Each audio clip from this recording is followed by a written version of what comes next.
developing the skill of conscious self-talk, of consciously talking to oneself uh, in the act of performance or in advance of it. Doesn't even have to be in performance. It could be in your everyday, ordinary life, going about your business, but becoming more aware of what you're saying to yourself inside your own mind and the nature of it. Is it supporting? Is it not supporting? Can help us um, grasp a little more control in the events of our lives. Yesterday, I introduced you to the topic, the inner conversation, self talk, and how it goes on for everyone all day long for most people. And most of us uh, have no separation between the thoughts and us. The thoughts are us, we are the thoughts. They're the same thing. No separation. And I want to talk to you a little bit today about creating that separation and why it's beneficial. Research has shown that when you distance yourself from yourself, so to speak, in how you the language you use, it can help you process situations easier. It can help manage anxiety. It can uh, help you self-reflect efficiently. And sports people do it, and they're trained to do it in mental skills training, psychological skills training. And you can do it too in your ordinary life. It's not only reserved for sports people. People in business and work and everyday walks of life can use it. And so, if you think about a difficult situation, a recent experience, and something didn't go well, we often refer to ourselves as I, or me, or my. And so we own it.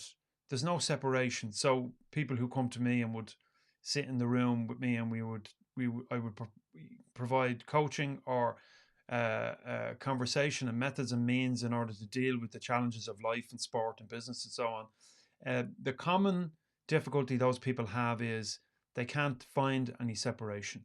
They are the emotion, my anxiety, my depression, my this, my that, my the other, and so it's they are it and it is them. Now that's problematic if you're going to find some resolution, because until such time as you can separate yourself from the negative experience and become the observer of it, you'll never really process it. You might find some peace with it, but it's never really separate from you. Now, this is a really important differentiation to make. And some might say that this is ridiculous. I can't separate myself from my life experience. Well, you must if you are to find peace, happiness, and fulfillment, because you make mistakes every moment of the day. And if you can't get over those mistakes and forgive yourself them, well, then there's no progress. And so in sport, this is important, and athletes are trained to do this as part of psychological skills training.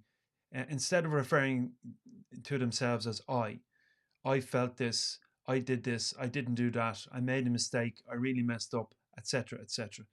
They're encouraged to refer to themselves in the third person or the non-first person. So instead of saying, I did this, I didn't do that, I feel this, and so on, they refer to themselves as you, or they refer to themselves with their first name. So, for example, I would say, okay, Larry, that didn't really go so well. Uh, you could have performed a little bit better there. You could have been better prepared. That question that was asked of you, you could have done better with that and provided a better answer. That's that's accepted, right? Yeah, okay, that's accurate, and so on. So you create some distance between yourself and the event. And when you think about it, there is distance. There might be 24 hours or maybe 24 years between where you are now and the event that occurred. Now the event is gone. Think about this rationally. The event that didn't go well, the situation, the stressful situation, didn't go well, it's gone. It no longer exists, except in the minds of the people who are there. And oftentimes we'll find that people, others, remember the situation different to you.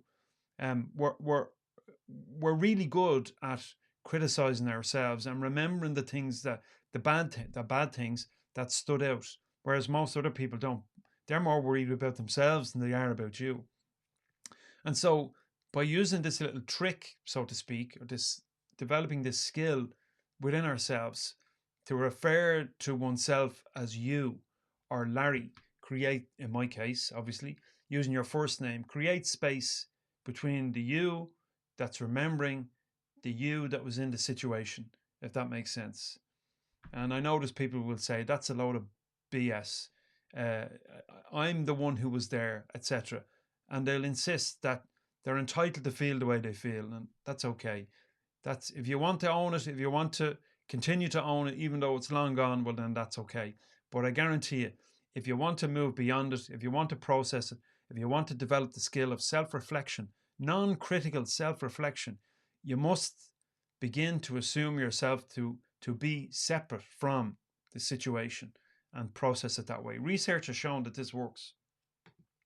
In the article today that's below, I've provided a quote from one particular paper. It's from LeBron James, and he said in 2010, "One thing I didn't want to do was make an emotional decision. I wanted to do what's best for LeBron James and to do what makes LeBron James happy." And so at the time, people were kind of, Jesus, has this fella lost his mind? It's a bit weird, isn't it, to hear someone else talking about themselves in the third person or whatever. And there's no denying that. However, we're not asking you, or I'm not asking you to go out into the public domain and verbalize this. I'm asking you to do it inside your own head. Create space. Research by Crouse et al. 2014 examined how people talk to themselves in their minds and how it influences their handling of stressful social situations. They conducted a number of studies, 585 people in total, and they found that those who use their own name, in my case, Larry, as I said, or you, in their self-talk, did better at creating a first impression in this particular study and public speaking. And they also didn't dwell negatively on the situation afterwards.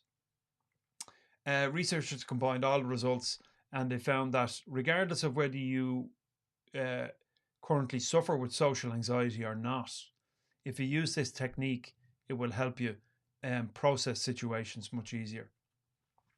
Now, that's one thing. Refer to yourself in the third person or the non-first person in order to effectively self-reflect and process difficult situations. That's the first thing. The second thing I wanted to talk to you about today was using verbal cues. So cues are little strings of words, and you may attach imagery to this as well. We'll get to that in a couple of days. So using strings of words to cue yourself up for a particular skill execution. So maybe you are a sports person, and let's take hurling as an example. Hurling is a national sport in Ireland. There's a link in the article below this video. Click on it, check out the game. It's a great game, wonderful game. And in hurling, I've taken the example of a free taker. And you could apply this to soccer. You can apply it to kicking in American football or any particular skill execution that requires intense focus on the particulars of the task. And so you might say, well, I have an example in the article. You basically talk yourself through the execution of the skill from start to finish. You might even do this in advance and then execute. So deep breath, exhale, approach the ball, clean lift, smooth movement, step into the strike. Now watch the ball go over the bar. Now you might repeat that to yourself once or twice and then repeat it again as you execute each step in the skill. It's different for everybody. You might have your own little process for doing it. Maybe you're a free taker in soccer or whatever happens to be.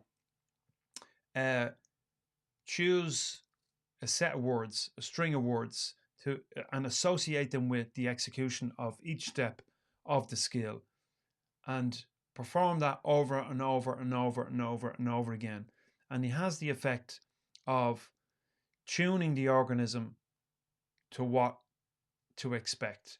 That this is how it goes down, And so it becomes automatic. You might remember a couple of sessions ago, we were talking about system 1 and system 2. System 1 is the automatic system, the bias system, the one that activates by itself. It makes decisions and performs skills and tasks without your involvement. System 2, on the other hand, is more deliberate. It's energy hungry. It requires you to stop and think and be creative and deliberate, but you don't need that in sport. You need to execute immediately. And so the practice arena, the practice field, is where you engage your system 2 and use this sequence of words associated with different elements of the skill, until such time as you train system 1 to execute. So now when you're on the field and you bring in that conscious effort, it seems completely effortless. It's just bum, bum, bum.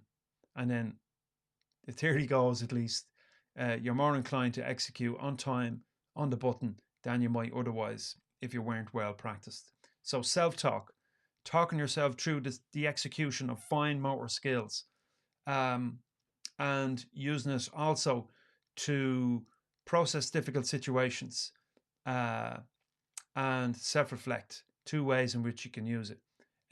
Self-talk also works for those larger, grosser kind of things that we're doing. So maybe you're going into work and it's been a difficult few weeks and maybe there's a lot of change going on. How are you talking to yourself as you drive into work? Are you expecting the worst? Are you expecting today to be the same as yesterday? Remember what I said in the previous session. Give yourself a chance. Give the day a chance to be different. Ask yourself to hold on a second and to talk yourself into a scenario that goes in your favor. The day hasn't happened yet. You might as well give it a chance.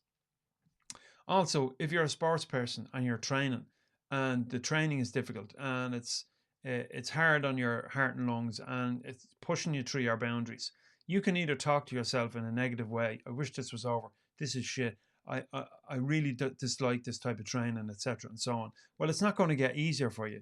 So instead, try talking to yourself in a helpful way. I did this good few years ago, maybe 10 years ago, when I was running marathons. I would be running around the local park and I'd just repeat to myself, simple things like strong, easy, powerful, and so on. And just repeat that to myself over and over and over and over and over again as I was performing, as I was training. And it had the result of kind of putting you in a trance, or at least it did for me. So self-talk can be effective on those larger kind of gross movements in sport, like training hard, sprinting and long runs and so on. But it also has the benefit of helping your organism tune into a particular process, right? And as I mentioned earlier on, self-reflection and dealing with challenging situations. Hopefully those things help. I'm continuing on for another 15 days. This is halfway through 30 days of mental skills. You'll get this stuff on Apple Podcasts, Spotify, YouTube, Substack. I'm even posting to Medium, albeit maybe a week or 10 days behind. So that's where you'll get the stuff first. Over on Substack, you'll get the links and the references and what have you that I've included in this video. So get over there and check that out. Thanks for watching. See you tomorrow. We're still with self-talk. We'll be on day 16. All the best for now.